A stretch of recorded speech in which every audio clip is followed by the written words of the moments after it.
¿Por qué se ha hecho tanto énfasis en el proemio? El proemio no es en realidad no es una mera introducción, ¿cierto? Por ahí eh, eh, viene bien que nos pongamos, que tengamos conciencia de ciertas particularidades que tiene, ¿no? En primer lugar, no es una introducción cualquiera, sino que pretende establecer principios. Estos principios en los que se basa toda la doctrina esotérica u oculta, ¿cierto? Cuando hablamos de doctrina secreta, no estamos hablando del libro Doctrina Secreta, sino la doctrina que transmite este libro y cuya velo solamente el libro ha levantado solamente una puntita, como nos dice Blavatsky, ¿no? Pero el punto principal es que en su comprensión descansa el resto de la obra, ¿no? La comprensión de la obra, y justamente por eso el proemio tiene su especial importancia. Por otro lado, significa e implica una declaración de principios. Blavatsky en la época, ¿no es cierto? Y creo que todavía va para esta época, por supuesto, estaba diciéndole no a este creacionismo, es decir, no a este Dios antropomórfico que crea al hombre a su imagen y semejanza y que el hombre le devuelve el cumplido y lo hace también a su imagen y semejanza. Estaba diciendo no, pero sí a la doctrina de que el universo aparece cíclicamente, periódicamente. Es decir, acá no se trata de que empecemos a ver que hay un creador. No hay un creador, hay sí una infinidad de potencias creadoras, de poderes creadores. Y estos poderes creadores son finitos, son transitorios, pero emanan de una fuente eterna, infinita e inefable. Y a su vez, todo este proceso cíclico responde a una ley eterna e inmutable. Es decir, presenta el proemio al universo como una especie de irradiación, de emanación, cíclica porque va por ciclos, y por lo tanto transitoria, porque todo lo que nace eventualmente va a morir, pero para luego emerger nuevamente en un nivel nuevo de actividad y de oportunidad. Y a su vez se encuentra dentro de un campo universal de lo eterno. También me parece que no debemos olvidar que el proemio es en cierta forma una advertencia al movimiento que estaba teniendo lugar en la época de Blavatsky y todos estos intelectuales que estaban descubriendo el sánscrito, todos los antiguos manuscritos. Y bueno, ella especialmente en el comienzo está diciendo, ojo, todo lo que están traduciendo, todo aquello que están diciendo en realidad es una parte mínima. Lo más sustancioso no lo poseen, porque lo más sustancioso está muy bien custodiado por ciertos seres en ciertas partes del mundo. Esto es muy importante porque en cierta forma es un poco una especie de pequeño golpe al narcisismo intelectual occidental. Eso es un poco también lo que implica que a veces la lectura, no solo del proemio, sino de la obra en su totalidad, presente ciertas dificultades. Porque el lector, ¿no es cierto?, que comienza a leer obras como Isisimbelo y Doctrina Secreta, tiene que empezar a distinguir entre varios factores que están todos dialogando y parecen mezclados. En primero tenemos esta presentación de la sabiduría antigua, el núcleo de la sabiduría antigua en el caso del proemio, el núcleo verdadero, pero mezclado con una infinidad de testimonios antiguos, ¿no? Es una fiesta, en realidad Blavatsky no escatima estos testimonios, no da 2 ejemplos cuando habla de tal mito, da los ejemplos en casi todas las culturas y pasan uno tras otro y llega un punto en donde uno tiene que hacer un pequeño descanso, ¿no es cierto? Bueno, porque es justamente una cantidad de testimonios bastante grande, especialmente de los antiguos, porque ella parte del objetivo del libro, de la obra en su totalidad, es decir, ustedes creen que hoy estamos en una gloria, no, los antiguos sabían exactamente igual o mejor que nosotros en su contexto, es decir, no hay nada nuevo que en realidad estén diciendo, todo ha sido pensado o descubierto antes. Y finalmente, estas inserciones de las voces contemporáneas a ella, ¿no es cierto? Voces contemporáneas implica a veces ciertas denuncias que ella hace, denuncia mucho denuncia mucho a veces al Vaticano, denuncia mucho el materialismo de la ciencia, denuncia, hay ciertas diatribas contra especialmente lo que implica el materialismo y también la ortodoxia, ¿no? Y a su vez dialoga con muchos filósofos contemporáneos, muchos científicos contemporáneos, muchos religiosos contemporáneos, y eso implica también que, por supuesto, varios nombres a veces se nos escapen, pero la mayoría de ellos tienen mucha injerencia también en esta época. Ya comienza el proemio, bueno, con la verdad que es una presentación extraordinaria que hice, porque en realidad cuando ella dice que tengo ante mí las páginas de un manuscrito prehistórico, está diciendo, bueno, en realidad todo lo que ha llegado a Occidente no es todo, y hay cosas que no conoce la intelectualidad que estaba reinando en Occidente, ¿no? Este manuscrito, dice, presentaba a un fondo negro y un círculo blanco, ¿no? Es la primera imagen que da acerca de este antiguo manuscrito, dice ella, en hojas de palma. Hojas de palma, había también la versión en papiro, había varios productos con que se hacían, pero en Oriente se usaba las hojas de palma, que es lo que tenemos tanto en este gran archivo de Adyar, tantas hojas de palma, aún ni siquiera traducidas, exhumadas, ¿no? Y ella presenta directamente, así yendo, así como decir, aprendemos a nadar, antes de aprender la técnica, tirémonos a lo profundo, al cosmos en la eternidad, dice ella que significa, ¿no? Una especie de, ella dice, la emanación del mundo en sistemas posteriores. También justamente en una segunda página coloca un puntito en el disco, que hasta entonces era inmaculado. Que entonces estaba hablando de esta, dice ella, espacio y la eternidad en el descanso, lo que ella le denomina en la palabra sánscrita pralaya, que indica ese puntito que está a punto de ocurrir esa diferenciación. También habla de que es un puntito, le llama en el huevo del mundo, que es un concepto muy interesante, ¿no? Y a su vez, el germen, dice, de lo que se va a desarrollar luego en el universo. Inclusive ella agrega una palabra, cosmos, que a uno le sorprende que le escriba en mayúscula y con K. ¿No?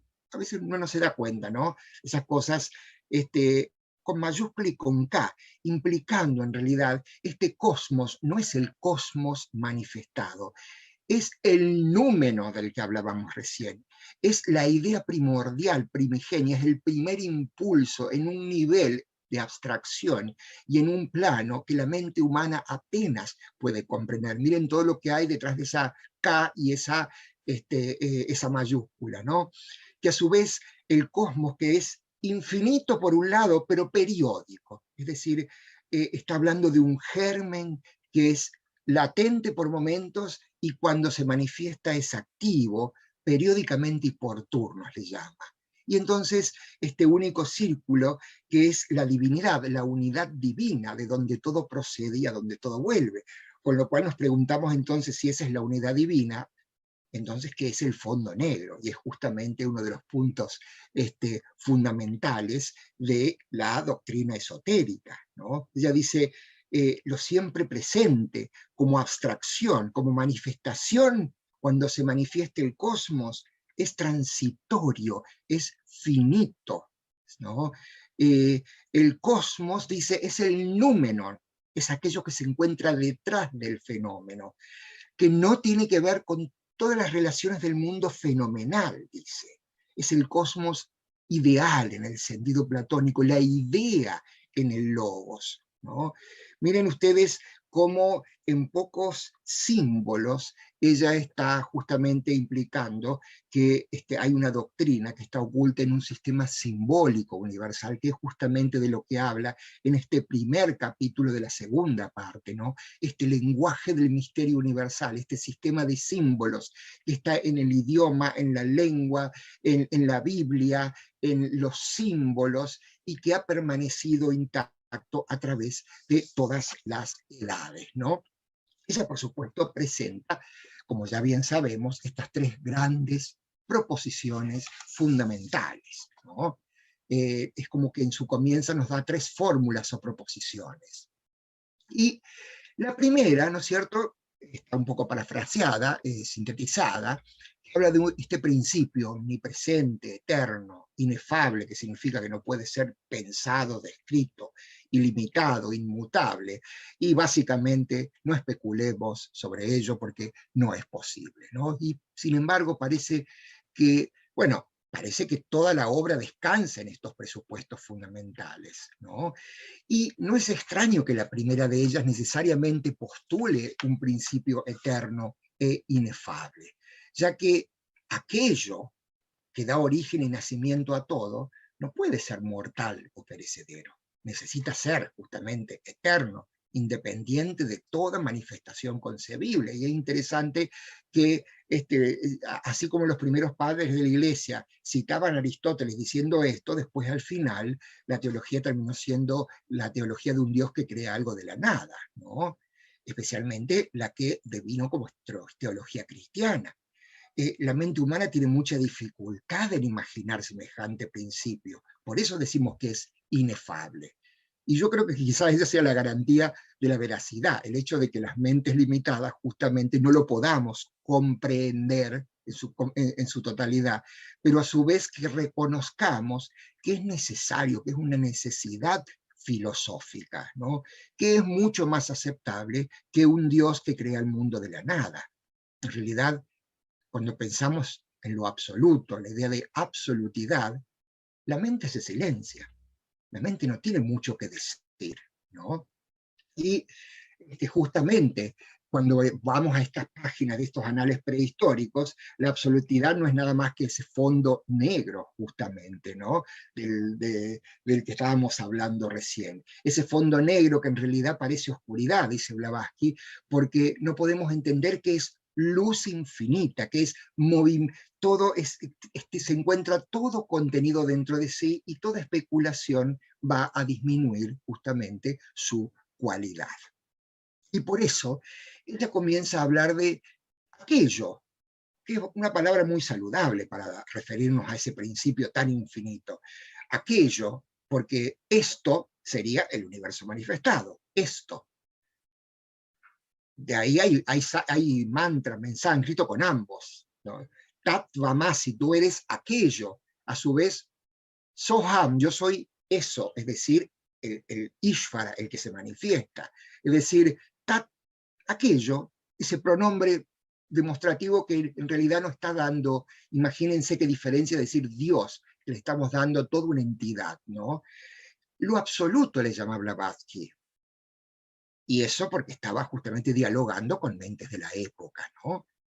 Única realidad existente por sí misma que se la puede conocer por ciertos atributos, ciertos aspectos que tiene, que ella dice ser, en varios sectores va agregando algunos, pero básicamente que es como una especie de movimiento eterno y absoluto. Imagínense una rueda que da vueltas y que no se ven los rayos porque está permanentemente dando vueltas y parece que está quieta, ¿no? Le llama también tan metafórico y poéticamente el gran aliento, como si fuera una especie de expiración e inhalación que el universo viene a la existencia mediante el Om, ¿no? Y a su vez, todo este principio positivo, por así decirlo, tiene su aspecto también receptivo, el hecho de que haya un espacio eterno e infinito que contiene todo eso. Pero a su vez imagínense en qué nivel de abstracción estamos hablando. Y sin embargo, qué necesidad hay de presuponer esta existencia. Y es así como entonces este fenómeno, este aspecto de lo eterno en un sentido total y absoluto, hace su aparición en esta primera proposición.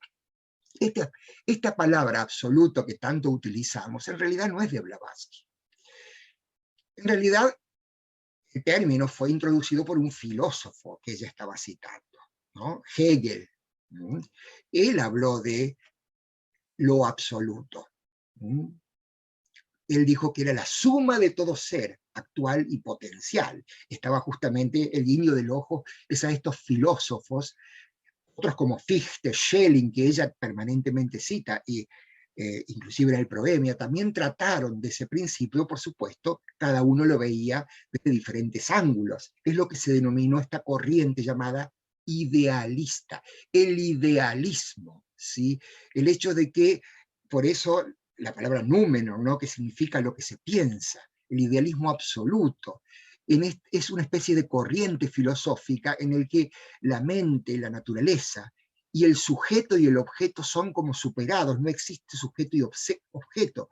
Hegel, este filósofo, creía, a su vez, que estos conceptos que parecen muy abstractos se deducen de la realidad cotidiana misma, de lo que vemos a nuestro alrededor, ¿no?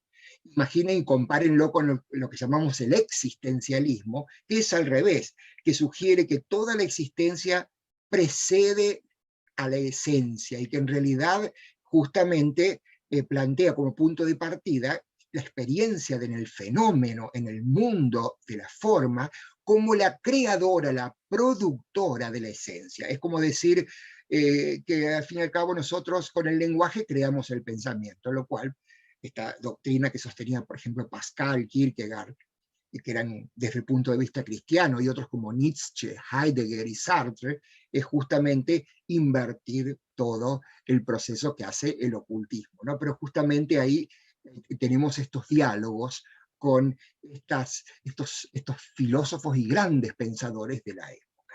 A esta primera proposición, Blavatsky agrega una segunda. Y aquí aparece entonces el aspecto cíclico y en consecuencia lo transitorio, ¿no? Ella habla de la eternidad del cosmos como plano ilimitado, le llama in toto en su totalidad, que periódicamente es un escenario de innumerables universos que se manifiestan y desaparecen incesantemente. Por eso esta segunda proposición ya nos presenta ese lado transitorio, periódico, el perecedero del universo. Pero no es por ello menos importante, porque al fin y al cabo, como diría una vez Tito Escasiva, el universo aparece como una especie de inversión de energía para capitalizarla en mayor energía y productividad. Es decir, en realidad, detrás de todo esto es que todo lo que viene a la manifestación tiene su tiempo contado antes de destruirse, no importa cuánto dure, ¿no? Y de hecho, de cuánto dure, para el cosmos un día son billones de años, ¿no? Entonces, en cierta forma, bueno, nos recuerda la mitología griega, ¿no? ¿Se acuerdan que Cronos castra a su padre Urano, este se separa de la diosa Tierra y comienza entonces Cronos el tiempo a correr y en consecuencia la decadencia y la muerte, pero también las oportunidades de la evolución, ¿no? Entonces, todo lo que existe es en su origen como una potencialidad y desde ese momento se encamina hacia una meta final que está asignada por el fin de la existencia, ¿no? Este proceso periódico, alternando existencia y no existencia, pero luego vuelta a la existencia y a la no existencia, justamente, es una necesidad básica. ¿Para qué? Y sin renovación no hay evolución. Y eso conduce a que existan más posibilidades. Para que haya renovación y progreso tiene que morir algo, porque justamente algo que es incompleto va a requerir de nuevos medios más sofisticados que va a desarrollar en otro ciclo, porque todo ciclo tiene su límite. Es como que este requerimiento exige una continuidad a través de la duración eterna en estos ciclos de vida y de muerte, y que al final pareciera no tener fin, ¿no es cierto? Esta renovación necesaria, estos ciclos, es decir, lo transitorio, es el combustible mismo para que el universo se renueve, que renueve sus fuerzas. Necesariamente toda fuerza agota en su ciclo, se agota y se consume y tiene que renovar otra vez otro ciclo para poder justamente avanzar en sus posibilidades. Entonces ahí volvemos al cosmos y la eternidad en Pralaya, de este manuscrito prehistórico que nos presentaba al comienzo del proemio, y luego este aspecto, un interesante aspecto periódico del universo, ella le llama el punto en el huevo mundano, ¿no? Que es una muy interesante alusión, ¿no? Porque hasta entonces el círculo era inmaculado, pero luego se fertiliza. No miren un poco la simbología tan extraordinaria que hay. Es como que de los primeros conceptos mentales del hombre se reconocía que lo que representaba más apropiadamente el origen y secreto de la existencia, ¿no? Es un huevo, un huevo. Y pensemos un poco en lo profundo que es este símbolo, ¿no? Primero, porque el desarrollo gradual de, imagínense un huevo, ¿no? Hay un germen imperceptible encerrado adentro de la cáscara. Sin embargo, hay como un trabajo interno que uno no se da cuenta que tiene lugar. No hay intervención aparente de una fuerza externa, ¿no? Es como que hay un trabajo interno y de pronto de la nada aparente, latente, se produce algo que es activo y que para lo cual solamente necesita un poco de calor externo, ¿no? Empollar, por así decirlo. Y el que luego, habiéndose desenvuelto en una criatura viva y concreta, imagínense, se rompe la cáscara y aparece a los sentidos de todos, como un ser generado por sí mismo y creado por sí mismo, ¿no? Y justamente todo esto tiene que haber sido desde el principio, para la contemplación, como una especie de milagro, ¿no? Y pensando en la causa primera, más tarde la fantasía de todos estos pensadores antiguos, también la figuró como un pajarito, como un ave invisible y misteriosa que tira un huevo en el caos primordial, cuyo huevo se convierte en el universo. De aquí, por ejemplo, que Brahma se ha llamado el cisne del tiempo, Kala, tiempo, Hamsa, Kala Hamsa, el cisne en el tiempo, y se convierte en el cisne de la eternidad, decía, ¿no? Porque se pone el huevito al principio de cada día de manifestación, de cada Mahamanvantara, el gran día de manifestación, y le llaman el huevo de oro, ¿no? Le dice la filosofía sánscrita, Hiranyagarbha, el huevo de oro, que simboliza justamente este gran círculo que a su vez es el símbolo del universo y de todos los cuerpos esféricos. Y miren la segunda razón, que dice Blavatsky, muy curiosa también, que los antiguos, que no eran ningunos tontos, ya sabían que la Tierra no era una esfera, que tenía una forma ovoide, ¿no? Porque ya sabemos que está achatada en los polos, ¿no? Y miren entonces todo lo que genera todo este símbolo de el universo, ¿no? De este huevo mundano que le llama, ¿no? Y bueno, de toda esta idea del huevo mundano, es la idea de cómo surge el universo y es puesto por un ave, ¿no? Me parece que es un símbolo maravilloso. Y entonces es justamente cuando aquí tenemos este principio absoluto, ya vimos en la primera proposición, ¿no es cierto? Una primera causa que todavía no se manifiesta, este círculo, ¿no? Con ese puntito que implica que está alboreando, está a punto de dar lugar al cosmos, el huevo está a punto de ser empollado, está ya teniendo alguna pequeña actividad adentro.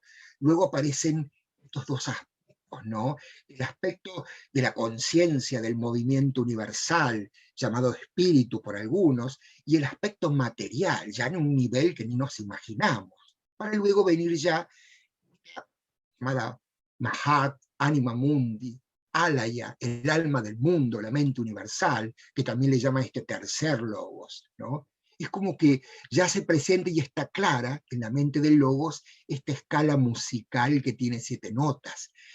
Aquí se organiza ya el cosmos en 7, una organización septenaria, y hay una fuerza que conecta esos dos polos, esos dos aspectos, que justamente en el proemio se le llama Fohat, que en realidad es una palabra tibetana, que es esa energía que permite que este pensamiento de la deidad empolle el huevo, se impregne en la sustancia raíz, ¿no?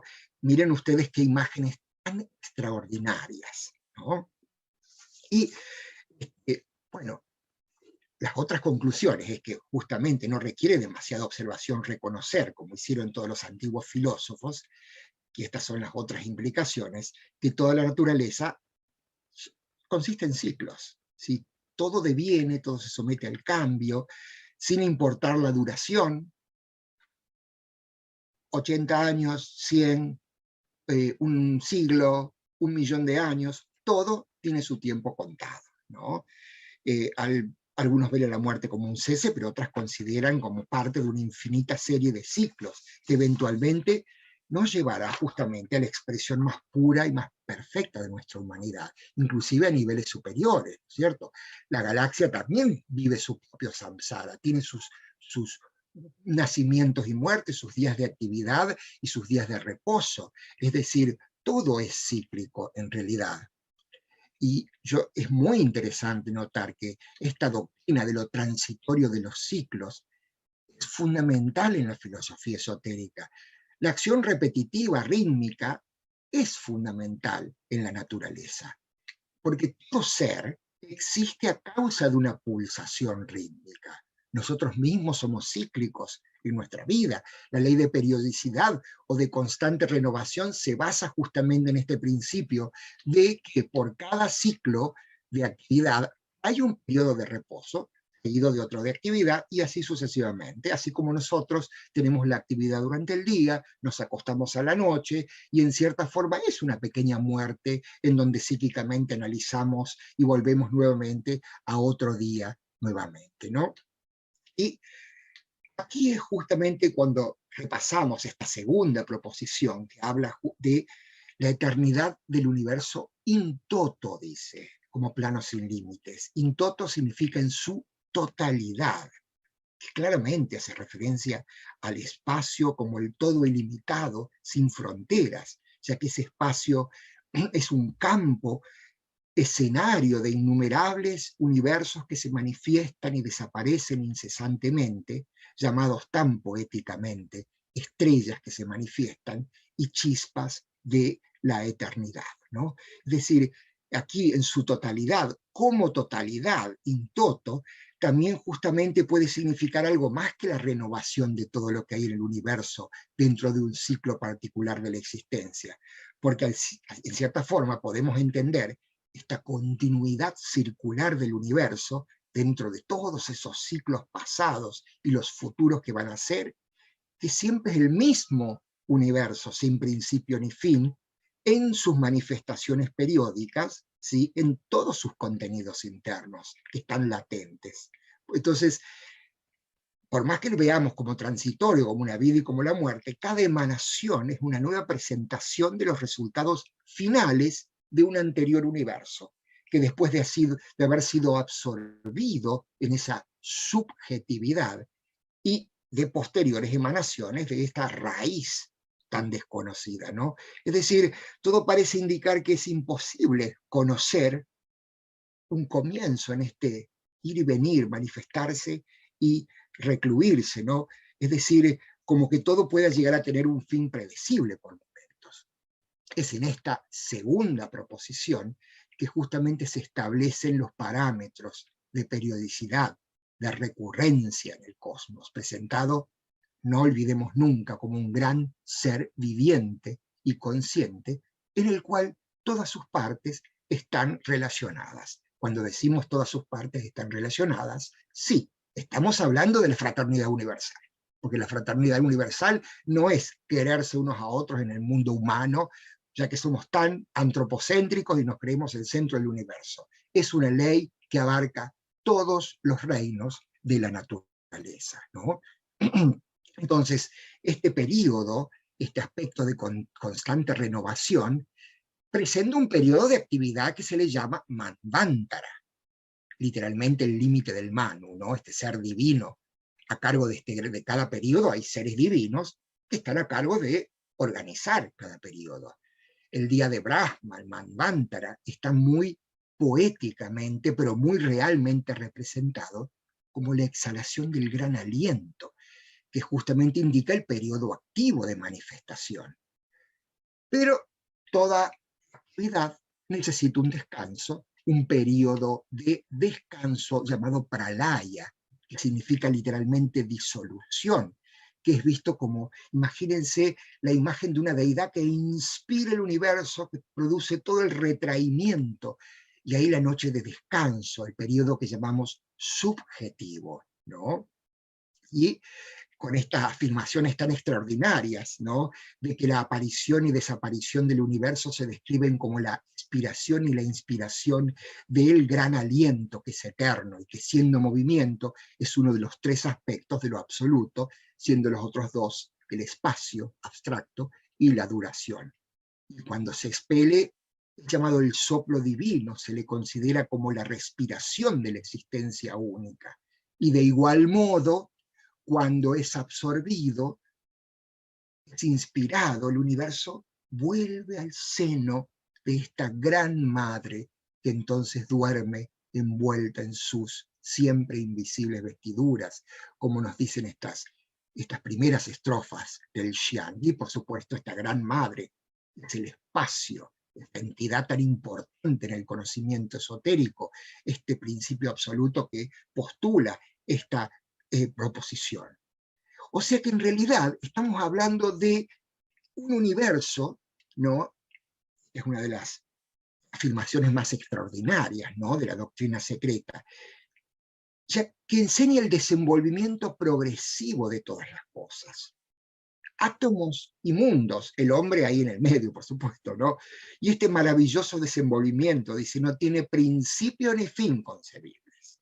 Es decir, nuestro universo, que significa tanto y es tan grande para nosotros, tan infinito, es tan solo un número, uno solo de un número infinito. Todos son hijos de la necesidad, porque en el fondo hay una necesidad de manifestarse y adquirir experiencia en la forma que involucra tanto a lo mayor como al hombre, ¿no? Son todos eslabones en la gran cadena cósmica, siendo cada uno un efecto con respecto a su predecesor y una causa con respecto al que le sucede, justamente.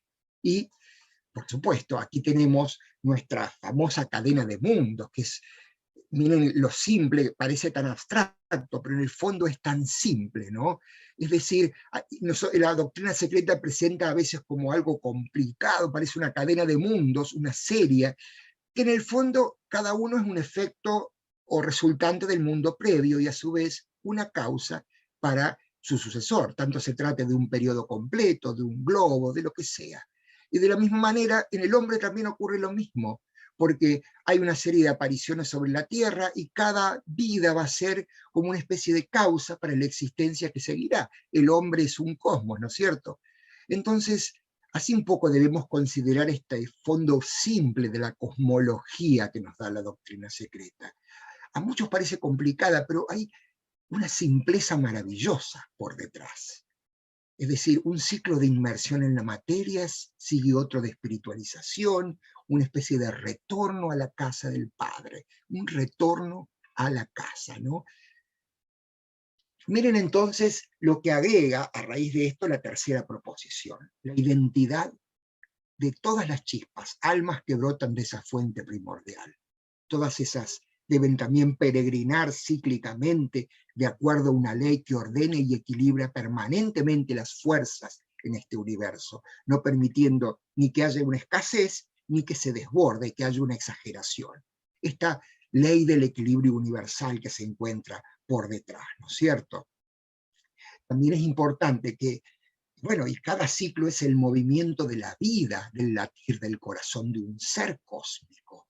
Y a su vez, toda esta manifestación que vemos es solo su expresión en el plano físico, porque el universo es justamente una conciencia y una vida, ¿no? Miren entonces cómo también esta ley de equilibrio universal, que según la carta 22 de los Mahatma es prácticamente la única ley que estos adeptos reconocen en primera instancia, busca preservar un equilibrio, ¿no? Entonces, esta doctrina de los ciclos implica una constante renovación de oportunidades y a su vez cómo se refleja en el campo humano, que el hombre también necesita ciclos de oportunidad para justamente venir a la experiencia de la encarnación con una meta, para que eventualmente esa fusión con el ser divino pueda tener lugar. Son, por lo tanto, ciclos de necesidad. Y hay un deseo de manifestarse que no solamente está en el hombre. Por eso, cuando Patanjali habla de este apego a la vida, la Vinivesha, no está haciendo referencia meramente a que queremos escaparle como reyes a la muerte. Hay algo inherente al ser humano, que hay una sed de manifestarse para adquirir experiencia, por eso es tan difícil justamente en el yoga de erradicar. Pero lo cierto es que en cada encarnación que responde a esa ley cíclica es solo un vestuario. Es decir, el actor es el mismo. Y esto es algo muy importante de esta doctrina esotérica, que hay un hombre interno, ¿no? Que por supuesto está sometido a este ciclo de reencarnación, ¿no? Que por supuesto es cíclico y evolutivo.